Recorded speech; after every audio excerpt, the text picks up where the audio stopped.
about the last time you came home from a meeting, completely hollow, not tired in the body, not busy in the schedule, but something older than both. The Taoists had a name for what was happening to you, and modern psychologists have since measured it in laboratories. But neither the ancient name nor the modern measurement will help you until you understand one specific choice you're making in every draining conversation. That choice has a 2,500-year history, and the people who stopped making it didn't become hermits. By the end of this video, you'll see what that choice is, and you'll know exactly how to test it before your next conversation. The invisible cost. You walk into a room full of people you know well enough to perform for. You smile slightly wider than you feel. You agree slightly faster than you mean to. And you monitor your own tone like a sound engineer adjusting a live broadcast. 3 hours later you're home, and the exhaustion has no name. It's not the fatigue of a long run, and it's not the sleepiness of a late night. It's the specific exhaustion of having been watched by yourself for the entire evening, and having paid for the privilege. This happens in the meeting where you are slightly more enthusiastic than you actually are. It happens at the dinner where you are slightly more agreeable than you mean to be.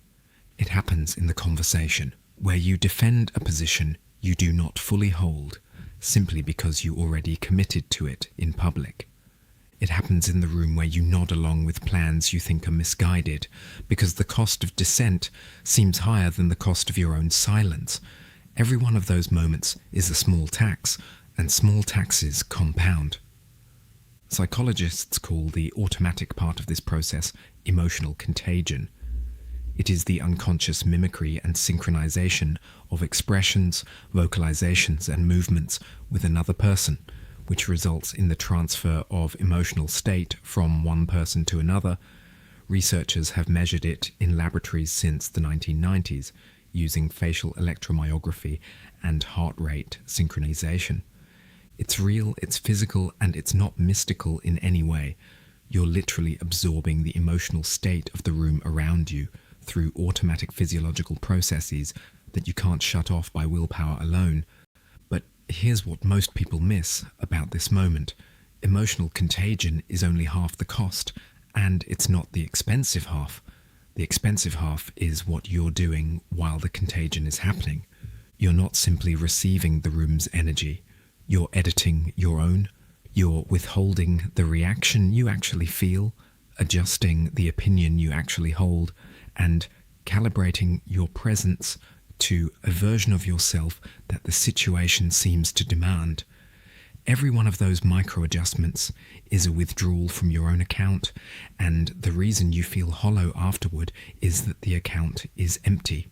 There's a particular kind of exhaustion that has no name in modern language. It's not physical tiredness, and it's not burnout in the clinical sense. It's something older than both of those. It is the exhaustion of a person who has been performing competence for so long that they have forgotten what it felt like to simply exist without an agenda.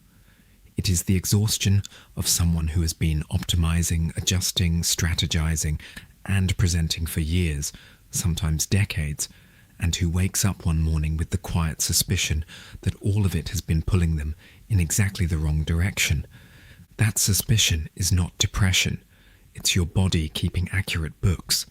It's the internal ledger telling you that the self you've been selling is costing more to maintain than it's worth. You've probably experienced this after a presentation where your energy was slightly higher than your actual interest. You've felt it after a family gathering where your patience was slightly thicker than your actual tolerance. You've felt it after a phone call that should have been simple, where you hung up and realized your jaw was tight and you didn't know why. The signs are physical if you know how to read them. Your shoulders rise toward your ears, your breathing becomes shallow, your speech speeds up slightly, and you finish other people's sentences not because you're excited, but because you're trying to control the shape of the conversation before it surprises you. These are not social skills.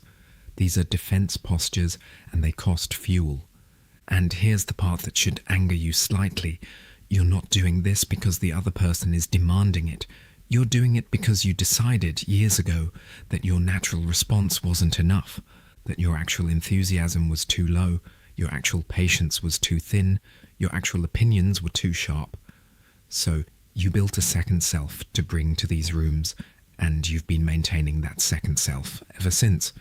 The maintenance is the drain.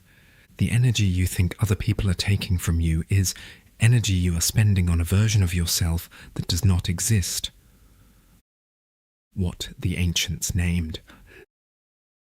The ancient Taoists had a precise name for the power that remains when you strip all of that performance away. They called it te, not virtue in the moral sense, and not goodness in the way a Sunday school would measure it. Te is the natural power that emerges when everything false has been stripped away. It's what you have left when you stop defending a position, when you stop managing an impression, and when you stop supervising your own behavior from a distance. It's not something you build, it's something you uncover. T is not confidence, because confidence can be performed. T is not charisma, because charisma can be manufactured. T is not even authenticity, because authenticity has become another performance category. T is the quality that remains in a person when there is no longer any gap between what they are doing and what they actually are. It is the power of a river that is not trying to be a river. It simply is one, and because it simply is one, it shapes stone without effort. You've felt T before, though you probably didn't name it. It was the person in the meeting who said almost nothing, yet when they finally spoke, the room shifted. It was the friend who listened to your problem without calculating what to say next, and whose silence somehow helped more than anyone's advice. It was the stranger on a train whose presence was so unguarded that you found yourself relaxing without knowing why. That's not personality. That's the absence of the performer and the presence of what remains. They had another word for the state in which that uncovering becomes possible. They called it ziran, naturalness, the quality of something simply being what it is without performance and without agenda. Not being yourself in the motivational poster sense, and not the advice to just be authentic, which usually means performing a different script. Ziran is the state in which you are so aligned with the situation that there is no longer a self standing behind the movement, watching it, judging it, and trying to control its outcome. The action is real, the movement is real, and the work is real, but there is no gap between the actor and the action. Here is where most people get this wrong. They hear naturalness, and they hear passivity. They hear stripping away performance, and they hear giving up. That is not what this is, because Wu Wei is not the absence of action. It is the absence of forcing. The cook has not stopped working, and he is working more precisely than anyone watching him can comprehend. He has not eliminated effort. He has eliminated the wasted effort of pushing where things do not want to go. The harder you push against the nature of something, the more it pushes back, not as punishment and not as cosmic justice, simply as physics, as the way reality is structured. There was a woodcarver in the city of Liang who was known throughout the province for the quality of his work. Before beginning any new piece, he would fast for 3 days, not for discipline and not to prove his dedication. He fasted to clear away the desire for reward, the fear of criticism, and the need to impress anyone who might see the finished piece. Only when those 3 guests had left the workshop could his hands know what the wood wanted to become. That is not a spiritual exercise, that is an accounting exercise. He was subtracting the false to see what remained, and what remained was tea. Think about that for a moment. The woodcarver didn't try harder, and he didn't learn new techniques. He didn't read a book on productivity or attend a seminar on craftsmanship. He simply removed the social self from the workshop, and his hands became more intelligent as a result. That's exactly what you're not doing in the meeting that drains you. You're not entering the room as a participant, you're entering as a performer, and the performer requires a constant fuel supply that the participant doesn't. The participant simply responds. The performer must rehearse, monitor, and adjust. The cost of that triad is the difference between a conversation that costs nothing and a conversation that cost everything. The accounting. The year is 140 BCE. The imperial palace of Chang'an blazes with lamplight at the edge of midnight. Emperor Wu of Han, 20 years old, newly crowned, already convinced he'll be the greatest ruler China has ever seen, cannot sleep. He's reading, and what he is reading has stopped him cold. A single line attributed to a man he has never heard of, a hermit, a wanderer who lived and died in the mountains outside the capital, without title, without land, without disciples, and without leaving so much as a proper name behind. The line reads, "The ruler who rules without ruling, 10,000 things accomplish themselves." Outside, 1,000 officials wait for his signature. 2 wars simmer on the northern border. The treasury is stretched thin from his father's campaigns. There is no shortage of things that require his immediate, decisive action.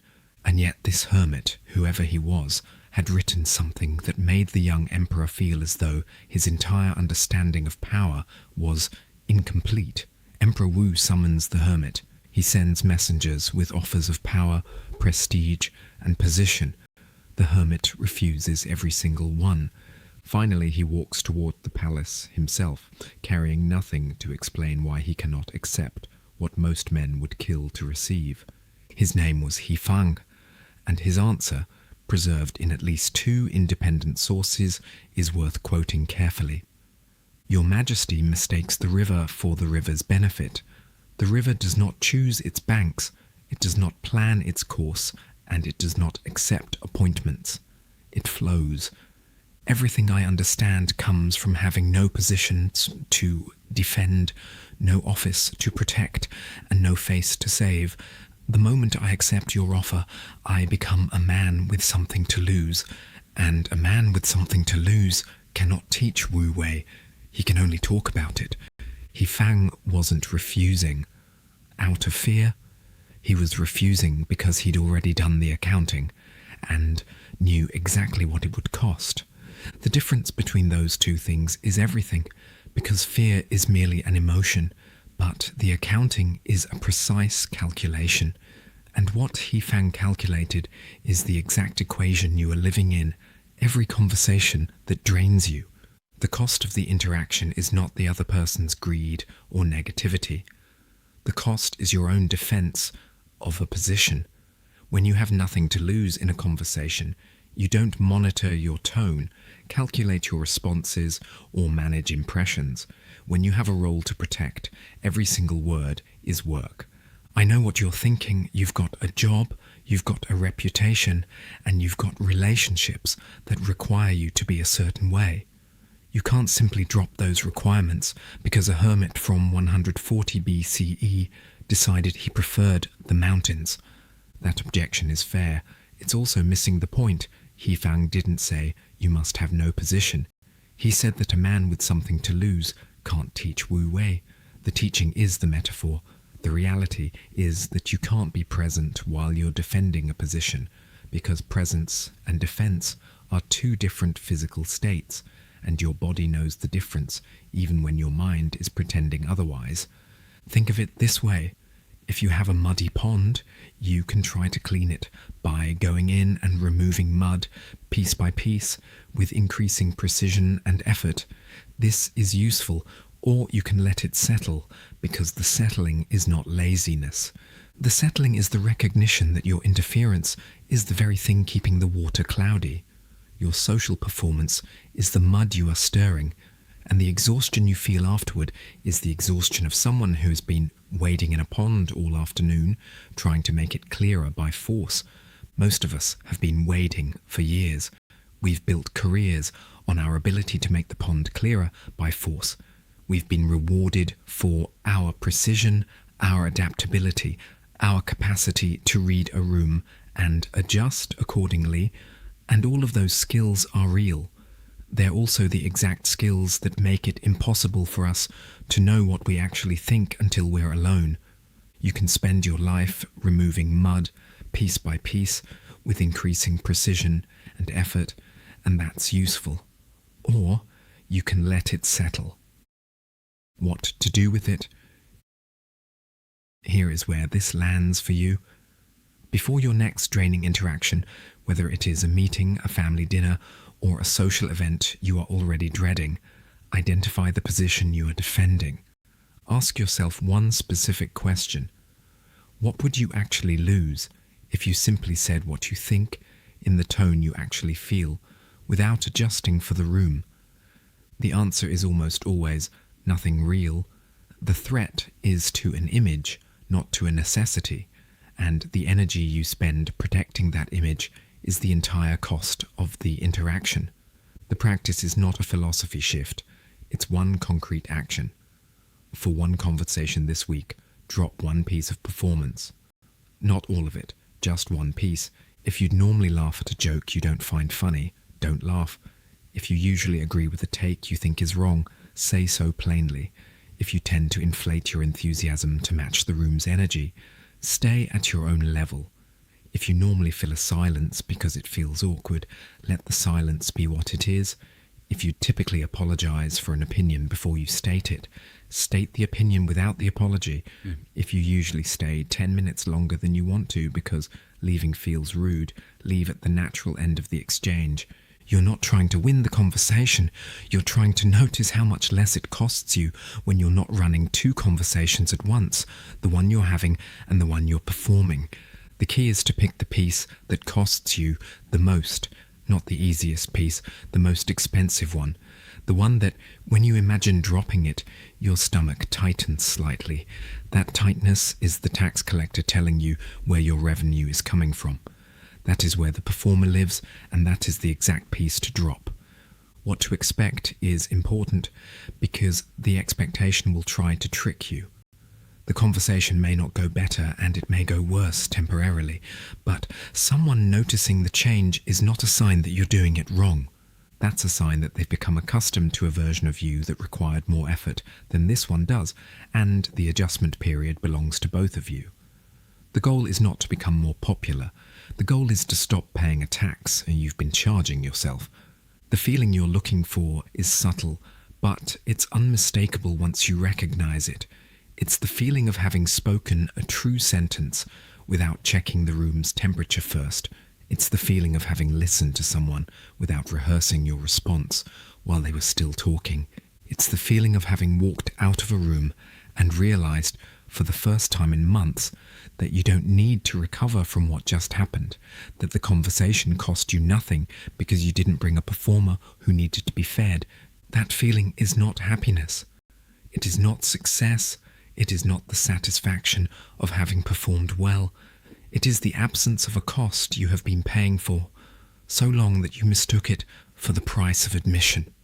And when the cost disappears, what remains is not a better version of you. It is the original one, the one who was there before the adjusting started. This is the woodcarver's fast in modern form. You are clearing the workshop of the desire to impress, the fear of criticism, and the need to seem appropriate before you begin the work of being present. And what remains when those three guests leave the room is not a better performance. It is tea. It is the natural power that was already there, underneath the adjusting, underneath the monitoring, underneath the version of yourself you thought you had to bring. The exhaustion you have been blaming on other people is the exhaustion of defending a self that was never under attack. Te is what remains when you stop. Ziran is how it feels. And the only question that matters now is where in your life you're currently forcing something that the situation isn't asking for. Drop a comment with this, I read everyone, and subscribe because we go this deep every week. Next time, the story of what happened when the way of the sword met the way of the Tao, and why the deadliest samurai in Japan practiced doing nothing.